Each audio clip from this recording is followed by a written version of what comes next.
I always forget to hit the record.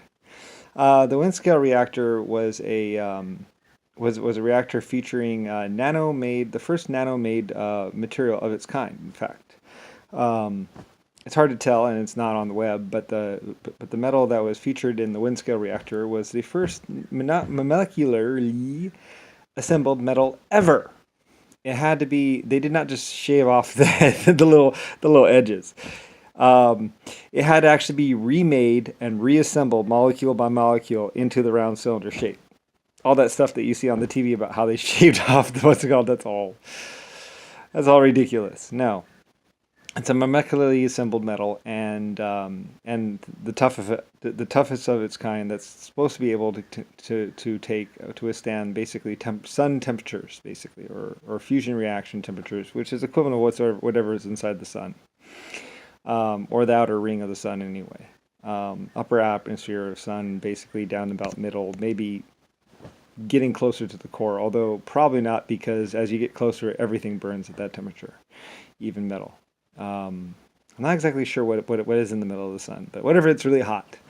Anyway, but basically the containers had to be remade as cylindrical tubes, because the fins were giving off too much heat, and they wanted to get the temperature inside the tubes up another couple thousand degrees, and it had basically reached the maximum amount of temperature with the air cooling, and they wanted to get the temperature inside the cylinders up higher, because the cylinders had not failed at the maximum temperature that they could reach with the cooling fins on it. So the containers were remade as cylindrical tubes, and a molecule by molecule assembled with a little molecule by molecule screw-on lids, and basically put back into the reactor to do their little, because I think they wanted a higher temperature to get the really good stuff, uranium or something, this other isotope of uranium. I'm not exactly sure why. But basically, pushing those limits basically finally caused the reactor core to fail. Um, and I think it was also something about the temperature. I'm not sure, but anyway, it started causing the graphite core between the circles to actually fail, and then it allowed the little containers to touch each other or something like that. And then when they got closer to each other, they started reacting or something like that with each other, something weird like that. And basically, it's caused it to just snowball out of control. It finally caused the containers, I guess, to melt together or something, and then they needed liquid nitrogen and some other nasty stuff to cool it. Basically, needless to say, it was a disaster at Windscale, where the reactor actually melted down, I think. They did do a successful test, but then the reactor frame started to melt through the ground or something like that. I don't know. It was they did some ridiculous things at Windscale. Most of them succeeded in working. But where was I going with this? Anyway, though, what they're doing with the temperature spikes is I told them not to just go up to a really high temperature, that I wanted to take it up in degrees of about 200 degrees or some amount higher every time. So you just go up to a degree, hold, and then cool down. You go up to a degree, hold, and cool down. Go up to a degree and a hold and cool down. You don't just go all the way up, because we didn't know what would happen at the higher temperatures. So, you'd watch it, they would watch the reaction, and then at a certain type, they could possibly start cooling. Anyway, the thing caught fire. Apparently, the air started to burn. So whatever temperature air starts to burn at is the temperature that reactor reached at the Windscale reactor. I guess they didn't think about the fact that air could burn, but they apparently somehow they got to the temperature where oxygen actually burns. And that was the problem, I believe, at the Windscale reactor that they didn't think about, was the fact that the core temperature reached the temperature at which air burns at, and started a melting fire basically inside the reactor, of which they could not stop, because when air starts burning, well, when pure oxygen, when atmospheric oxygen starts burning, you got a problem basically, and they were vastly unable to do anything about it. And then the reactor outer shield wall started to melt as well. The concrete wall behind the reactor started to melt, basically. And I don't know how concrete melts, but it did. I guess we should have had cooling vanes there. Anyway, though, needless to say, it was bad, really bad. Anyway, though, but that was being done on my command, by the way, as a 7-year-old child. So that's how I play into that. That was actually my reactor that they were playing around with at Windscale. And then the second phase of that reactor would have been Chernobyl, which is after that I was like, okay, besides we can't really use air generation reactors for doing power anyway, so let's use steam because it will keep the reaction cooler, and we can also get power from steam that we can't get power from the steam turbines, and by using a condenser array, you take it out of steam, blah blah, into pipes and condense it, and then it goes back down and out, and cools off, and then goes back to a pool, and then back up and back down, and blah blah blah, and so on and so forth. And that's how you get power. And that was the real generation. But the Windscale reactor was just a test reactor to test that they could do a nuclear reaction and cool it off and all that other stuff. And that's all Windscale really was. Chernobyl would have been the production reactor after that. But like I said, Chernobyl still had the problem of the graphite core, because that much graphite apparently is really hard to come by. And the Chernobyl reactors, there's only 4 of them built, actually. I think they planned to build more, but they hadn't actually built more because coming up with that much graphite is apparently it was a hell of a feat.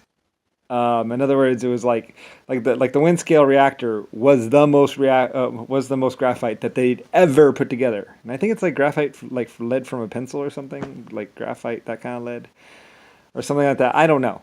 Like I said, I'm just the guy who invented steam and flight, and then had to deal with uranium and bacterial hell. And created NASA to make it safe to work inside of a uranium mine, and basically tried to stop the ecological and radioactive disaster that became after Windscale, which is basically, like I say, dumping milk down the drain, ordering food to be checked, everything to be checked. I mean, that was all me and my orders, and I ordered all that stuff to be done immediately. And then when the town wasn't evacuated, I was like, I'm 7 years old and I'm outraged. And I'm not even there. I said, why are they outraged?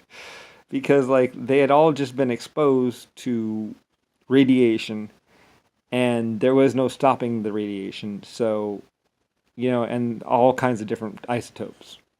And like I said, between the Philippines and Windscale, more than 250,000 people died. And the long-term effects of which I knew we'd be being felt for hundreds of years.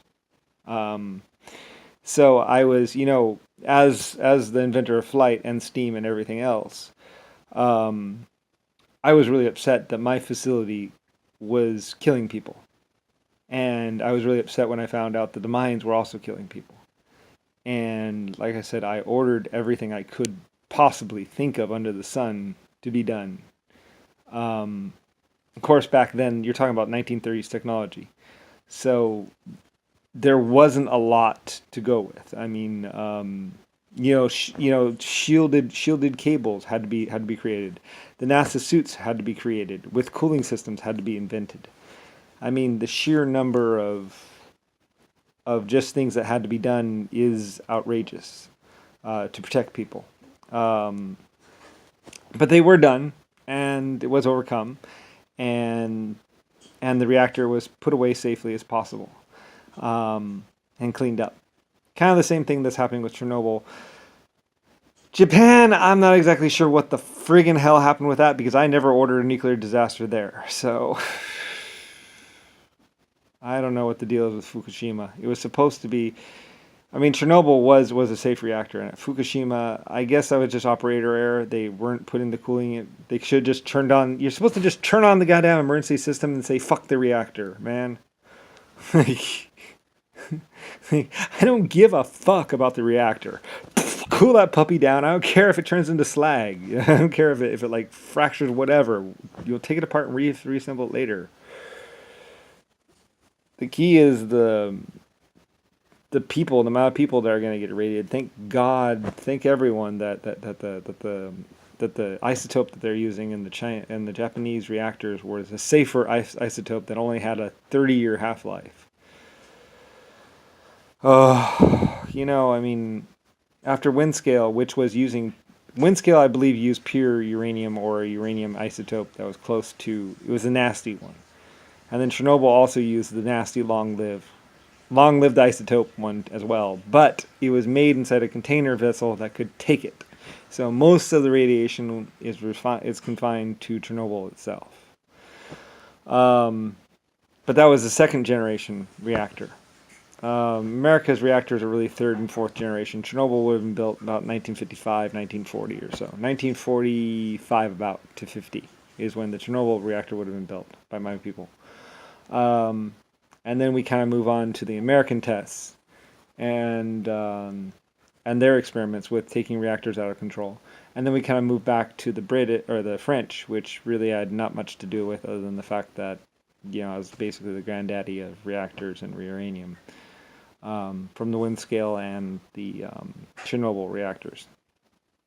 And then all other generation reactors after that are basically just other people's reactors. But like my dissidents played a key heavy role in all the Lockheed reactors and the American reactors, and also like the cleaning up of the Philippine Islands. That was heavily me. In fact, like I say, the Philippine Islands, the Filipinos started to worship me because I was this great person that was basically helping them build schools, telling them where they can't go and where they can go. We lost contact with the Philippine Islands one time, and the base that was there. All people were dead. The Chinese had to go in there and basically find out what the heck was going on there. But that was before Windscale, possibly somewhere around before Windscale, or I think it was before. I'm pretty sure it was before Windscale. And all research was happening in the Philippine Islands, away from everyone else, as far away from everyone else as possible, basically. And that's where all the real mixing of volatile chemicals and other things was actually happening. All the stuff they talk about the Germans doing? It was actually happening in the Philippines first. And then the Germans and other people were getting the information based on what was going on in the Philippines. A lot of people were getting information based on what was happening in the Philippines. Like the Germans, the Russians, Americans, and just like with the medical stuff and the Chinese and the Japanese, how they were doing triage for medical and Unit 731, and that forms modern medicine. The Philippine Islands was doing nuclear research and all that stuff, and then the Chinese and Unit 731 basically backed up with all that, with the whole irradiated people thing and that nightmare. So basically that was me dealing. That was like a very big chunk of my life right there. It was very quick though, fortunately. It was like, what's going on? Okay, order. I just found out what the hell was going on, and then basically tried to mitigate such circumstances as best as I could as a 7-year-old child. And they did it, and it basically worked. So, and no one even knew about it.